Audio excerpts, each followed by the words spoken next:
Okay guys, just coming out here to the garage.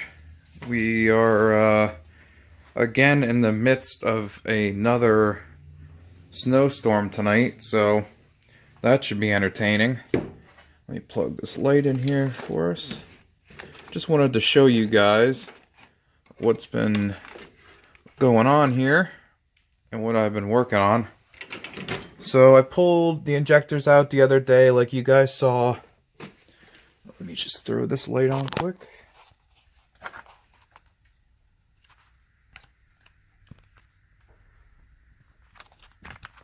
Oh, there we go, sorry. On a different note, I've swapped all the fluorescent lighting out of my garage for LED lighting. Got new fixtures and everything. They'll all have LED bulbs. I can't believe how much cleaner and brighter the light is. I love it. So that's a little side note. But anyways, so like I said, I pulled the injectors out, and the other night I pulled the pump out, and the pump is a bitch to get in and out of these cars. For any of those who have done them, know that pretty much even the stock pump is too big to get through the opening in these freaking cars. So, hold on a second, let me get in the back here.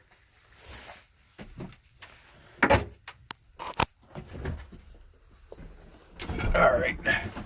So as you can see, I'm in the back of the car. This is the tank opening. It is probably 2.5 inches or less in diameter with that little nib there, and you have to fit the entire fuel sending unit in there, which is a complete pain in the ass, especially with it in the car. I mean, what I've been doing the last couple times is dropping the tank so I can have some more room to wiggle, because you got, the tank is 3 inches below the unibody here, or the back floor. And as you can see, pulling it out, this is what always happens. The float assembly, or the float lever arm, busts off from the actual rheostat program for the fuel level gauge, or the fuel level gauge. So I'll have to put that back together, but let me just, I'm kind of actually curious to see what this actually measures out to be. Let me grab a tape here, just so I can kind of show you guys how small the actual opening is. As soon as I remember where I put my tape measure at. Oh, damn. The hell's all my tape measures at?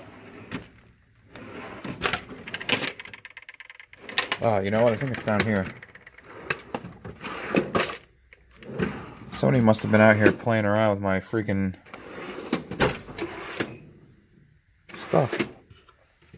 Where in the hell are my tape measures at?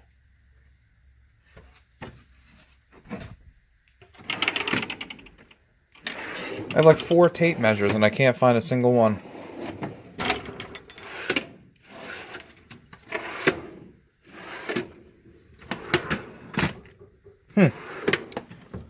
Oh, I guess I'm not going to show it to you. I guess I could use this if it works.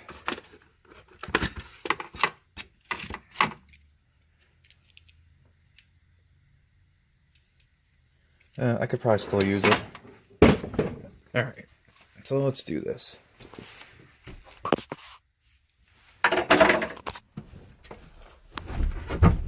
Alright, so we're back in.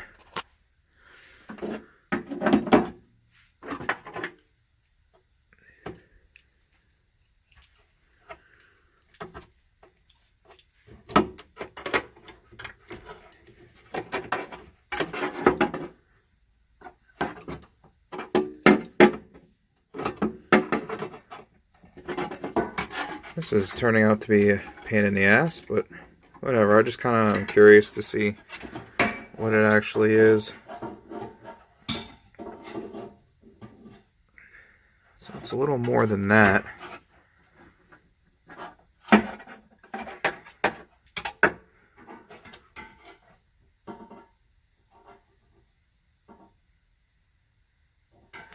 Still a little bit more.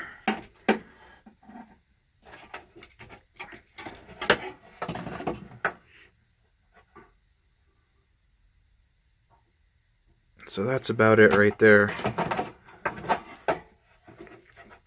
Let me take this out, we'll take a look. Yeah, so the opening to the gas tank looks like it's 2.5. Yeah, 2.5. It's just shy of 2.5. So you can kind of get an idea from just looking at that opening how difficult it is to snake that whole situation in there. So needless to say, I'm going to drop the tank again. I'm actually going to cut that whole section out in place of the Subaru tank opening, which is much larger than that, and I will be able to drop 2 450s in there pretty easily, and that should make dealing with E85 much more tolerable. And then honestly, like, even though I was kind of mulling the idea over of E85, I was still wanted to change the setup with the tank, only because of how much of a pain in the butt it is to get the pump in these tanks. It's just, the opening is just way too small. I mean, honestly, when I tell you that putting the stock sending unit back in, because think about it, you have the arm, or you have the basket dropping down with a pump on it and a sock, and then you have to like get this thing, like look at this little ball piece, the float. It's already wider than, it's already like almost as wide as the freaking opening. So it's just a pain in the butt. And I'm just, there's no physical way I could have added more fuel to, to an in-tank setup without just running an inline pump, which I really didn't want to do. So that's what we're going to do here. That's kind of where we're at this point. I just sent the gasket up to my buddy Jay's place, who's he runs a machine shop, and he's going to cut me a steel flange out of 1/4-inch steel, and I'll have that welded onto the tank. And then I'm also going to have another plate made as the top hat, and then just use AN fittings, probably a -10 actually, to the top of the sending unit, and then Y that into the 2 450 pumps. So that's kind of where we're at. Not sure if you guys saw this or not, but I picked this up at Harbor Freight.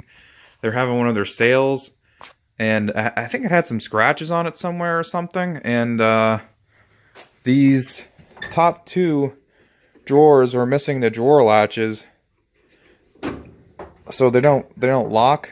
See, these, you have a little lever down here that you pull to open it, and the top 2 are missing it. So I actually ended up getting this for $300. It's the 56-inch model, and it's I mean, for $300, it's really nice. I haven't even set it up yet. As you can see, it's got the liners in it yet that I haven't messed with. So that's pretty neat. I thought about getting the top for it, but I honestly kind of like having a little workstation here. Oh, for those that don't know or haven't seen how I worked the fuel into the old setup, this is just a reworked fuel pump sending unit off of eBay, because my original one was pretty crusty. And then I took some AN fittings, if you will, and had them brazed on to the fitting, or to the housing. This is what I was talking about, that float level rheostat. That piece just snaps over here, and the arm goes back and forth on this and sends voltage to, not sends voltage, but it reads resistance to the gauge. So yeah, I'm not going to be, well, I guess I am going to be using part of this. I'm going to be using this part and attaching that to the new one that I'm making. So that's how I did that, and I just wired it in to the stock wiring as far as the sending unit goes. But I had to do some funky adapting to get that whole situation to work, but it worked fine. It just was kind of a pain in the butt to take in, or to put in and take out, so not going to be using that anymore. But anyways, that's kind of what I got going on here for the moment. Like I said, there's going to be more snow this weekend. Tonight, Saturday night, into tomorrow morning. I think they're calling for like 4 to 6 inches. So, we'll see how that goes. Hopefully it's not too much of a pain in the rear end, but whatever. It is what it is. Just wanted to give you guys an update on the car. That's kind of where we're at. And I'll post pictures and videos as I make progress on this thing. I got to pull the tank down, like I said, and have that flange welded on, but that shouldn't be too big of a deal. But anyways, that's where we're at, and just wanted to give you guys an update. So thanks for watching, and talk to you guys in the next one. Have a good night.